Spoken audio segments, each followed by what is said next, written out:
Okay, so this is part 2 of the never-ending vicious review that is the naked guy over there. Brilliant. Quarantine has got everybody horny and they're taking it outside. Yeah, never-ending vicious review.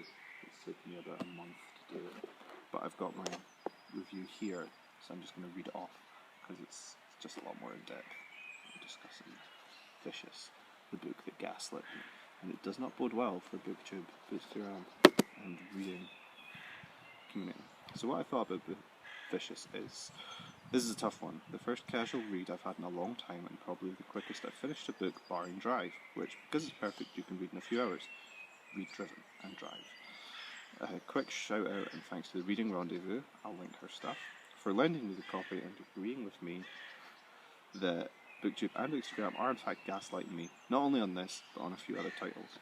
I'm not all bummed out on it, and the devil once said, you can get anyone to eat anything that's part of a well-crafted sandwich, so I'm going to make that sandwich. I don't like using the word spoilers, but if you haven't read it and you're reading this, then you don't really care. So, what I really liked is the pacing. The whole thing takes place in the space of about a week, but there are flashback chapters that stretch as far back as 10 years to give us the backstory of Victor and Eli. And then, open caption, by the way, good joke V. Schwab, literally calling your hero Victor, as in the victor, the winner. Shut up, you're not smart. Well, you're kind of smart. For fuck's sake, people. I also noted out when I was reading some of the other reviews for this, that Victor could be like feminized into Victoria, which is VE, but here's the thing, I didn't realise a lady had written this, but I get into that later on, so let's keep going. And each new chapter telling us how much closer we are to the confrontation. This does give us a really good countdown to this confrontation, and because we are being peppered with new information, it does raise the stakes. Schwab has a really good grasp of ratcheting up tension and teasing out new information, and before I had read this, I'd heard others complain about how quickly the fight wrapped up. But I thought that was really good. It lent actually a human feel where these two are fairly grounded, and they are fairly grounded for superhumans. We're not lobbing tanks at each other and eating buildings a la the Marvel and the grotesquely gorgeous camp DC films. They're unintentionally camp. Where they're just destroying infrastructure. Like, one Marvel movie is basically an extinction event for any country that it goes to. What was I? Lobbing tanks and eating buildings. It came down to more as a messy brawl between two idiots who don't know properly how to fight. And I think that's fair. Eli and Victor are not professional fighters. Next bit. What I didn't like so much. Eli and Victor are both these genius wonderkins at university studying medicine. That's cool, no problem. Why then, however, and this is pedantic, on page 43, they have this exchange. Hell, half the time people don't realise they've had an NDE. NDE? So, an NDE is an abbreviation of near-death experience, which a genius ass like Victor would know. I'm just going to keep that in because they're kind of fun. Which, yeah, a genius asshole like Victor would and should know. Fuck. I knew what an NDE was at 13, and when I was 13, I didn't know anything, because nobody knows anything at 13. The reason Victor asks this, however, is because it is possible that the reader does not know, and Schwab needs you to keep up and understand how they're gaining superpowers. But that is a key example of where she's broke the character, and she's staring at you the pages and asking you to keep up. And it's genuinely a bummer, because the book is driven on characters. Big thing for me is character pushing a story, not a plot. And Eli and Victor are primarily the two that are driving the plot forward. Their action motivations are what we are following and care about, but throughout they keep breaking their characterization so the reader can be filled in. Victor's buddy Mitch does the same thing when describing Victor as a predator, because in prison he saw his eyes were focused and always looking ahead. I get it. We get it. He's focused. He's got a streak in. I get it. The characterization is working. It's just people everywhere. They're all bumping out because it's quarantine. It's such a lovely day. Just chill out and trust your reader. This is where everything gets a little bit spicy, however. Everywhere I've read and heard about the author V.E. Schwab. Now, just using letters as your first name is gender not specific. But I pretty quickly figured out that it was a woman writing this because of how she writes men. She's very considerate of us as a species. because by and large, in reality, I think everyone is good on a base, but individually, men just are kind of dumb. We just kind of suck. There's like little hints of cruelty and jealousy and insecurity in the book, but when the characters are thinking, she's missing that they're real dumb. She misses out on the actual dumb thoughts men have.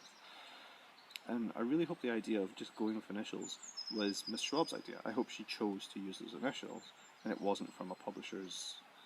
It wasn't on publishers' orders, because they were worried that we, the public, would see the idea of a woman writing a superhero book and think, nah, I'm not reading that. Tom Clancy, though, put it in my veins. I need a man to tell me about my manly things.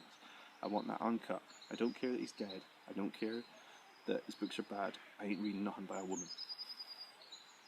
I hope that V.E. Schwab chose to use V.E. I hope the publishers didn't insist that she do that, like a J.K. Rowling situation. Because we're beyond that. And I actually think, despite not liking the book, that Schwab can write. She's pretty good. I enjoy her writing, even though I don't enjoy the book. Next in the book, I don't know if it's a trope or not, but her premise is she's showing how superhumans would be a negative, and that giving somebody incredible powers would mean that they couldn't inherently be heroic. But again, I get it. And the problem is, we have Alan Moore. Alan Moore beat everybody to this by several decades. And I'm not just talking Watchmen, I'm talking Marvel Man or Miracle Man, depending on what you've got. Deconstructing the genre has been done to death, and Vicious really isn't adding anything to the conversation.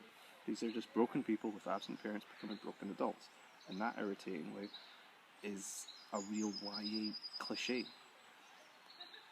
This is repeated over and over, and while it becomes predictable that this new character we've been introduced to has an upsetting background, it gets tiring. There's also a weird point that isn't really elaborated on, where the police and presumably the government have heard about superpowers. A little bit away, that's fine. Heard about superpowers and has like investigators ready to inspect any activity, but thankfully Schwab abandons the whole shady government bullshit cliche pretty quick, which I'm thankful for. It's my most hated cliche. Joss Whedon is the worst for it. There's one or two spelling errors, and I'm fairly sure she used bass, as in like bass element, when she means bass, as in like bass guitar. And I get their minor quibbles, but they aren't when she's been published by a reputable publisher, when my own writing's been sent back with the reason of it's good, but I think you gave me literary brain damage. Be back in a minute. If an editor is involved, grammar and spelling really should not be something that the reader finds. There's also a very personal gripe I have with the category of this. I'm firmly in the camp, and I've Americanized this, that this book is PG-13 YA, whereas I see fans telling me this is dark and adult. No, it's not. There's nothing dark or particularly adult about this. Violence doesn't instantly make something dark and adult. It just makes it just violence. You can use it to examine violence, or you can use it to progress action. This isn't dark and adult. If you want dark and adult, get a copy of Blood Meridian. This is simply just a little racier version of YA. And yeah, there's violence and death, and there's little hints of sex, but there's no sex. But none of the real grime and insanity of any of the above. As in grime, death, sex, and violence. Because this is for a younger reader, and that's totally fine. But if people are insisting that this is like a book for adults, before quarantine, I used to bawl about it all the time, and now that people are told not to go outside, now they're getting up in my ears. Frustrating. But yeah, this is for a younger reader, it's fine. And if you weigh it up against like actual adult fiction, like for example, this, it's childish and it's tame. And again, that's okay, but this is just another example of how I think Booktube and Booktube is, primarily read by people that are into easier text. Sounds really ignorant, but they are easier texts. So, at the end, I thought I'd finish up with what I liked. Despite myself, and despite the lack of interest Victor or Eli have in sex, even though the two plots are absolute pant-dropping stunners, I actually really liked all of the characters. I bought into their motivations even when I found them weak, and I dug the dynamic, particularly, between Victor, Mitch, and Sydney, and the relationships Eli imprinted on others. And what I mean about that is Eli sees people He doesn't see them as they are, he sees them as how he thinks they are. I also really liked that this is actually a stealth breakup novel, and I think I've cracked it. This is actually a book about a relationship that's fallen apart. They don't already say it, instead they focus on what draws them to each other. And Victor and Eli discuss each other, especially in the stuff on campus in the past, as lovers. And they do love each other passionately. The character of Angie, who Victor, at least at one point, liked and could have developed emotions for, is taken away by Eli because he needs to be more of a dreamboat in Victor's eyes. It's really inconsequential, and a shame. You shouldn't just have a character for the reason of killing her off. But the obsession they each have with each other is really good. I love that. This is everything that happens after their fight in the university. This is all the aftermath of a breakup. Everyone's had messy breakups, and this is just taken to a ludicrous extreme. They pull they have towards each other in order to ruin each other is because if you've ever loved someone deeply and been hurt as bad as Victor feels he's been hurt, you want to hurt them as bad, even though you still love them. It's not a coincidence that Victor's power is pain management. He can't get over the breakup, and Victor's is indestructibility. He can move on, and he will always move on from hurting people because he's okay. He doesn't get as attached as people. I really hope this is intentional, and it's not my degree kicking in, because I might have accidentally gave the book more pathos than it has. So there you go. You can submit this entire review if you want to any psychology class of someone losing their minds over a book they don't like. I really don't know if I'd read more Schwab, but it is to her credit that I didn't dump it. Usually if I just don't quit a book, if I quit a book, it's because I just can't finish it, and it's rare. I usually fight through it, unless it's just unreadable. And I didn't move on to something else. But the changes in the tone really annoyed me. I like third person, but I didn't like how it affects the characters in ways that don't make sense. I'd have been happier if there was no hand-holding, because she has faith the reader will look up or learn the parts they don't understand. Thomas Pynchon, just for example, is really good for this. He mentions things in Gravity's Rainbow that you just don't know about unless you've got a small interest or understanding or reading of World War II. I've lowered this to 1 star because I accidentally put it as 1 star, but on the original review it says 2 stars, so I'll fix it. I might even put it up to 2 stars. I think 2 stars is fair, but because this isn't trash, it's not essential. Honestly, this gets to a point in Goodreads which bugs me, is the system on it is too binary. You can, and I know binary is 0 and 1, but I'm meaning it in a different sense. I'm meaning it in the wrong sense, but I think it sounds good.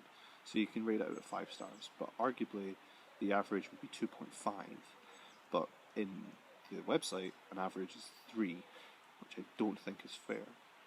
I think 3 is actually good, 4 is great, 5 is it belongs in your library. So I would love to give this 2.5, like a strong middle ground. It's not great, it's not absolute trash, but where I am, 2's fair. We'd have to go into a long thing on the mystery that is the Goodreads aggregate. But yeah, Vicious, fine, it's totally fine. It's a YA that people have mistaken as an adult, and yeah. Oh, sorry, I keep having the hiccups. Yeah, it's fine. It's totally fine. It's not a great book, it's just good. V. Schwab, I think she'd be interesting if she wrote like a fully adult book. I think it'd be nice if she spent 2 or 3 years on a book, that'd be cool. But she's doing great. Check out The Reading Rendezvous, she does really, really great books to grab. And I'll have more soon. Thanks.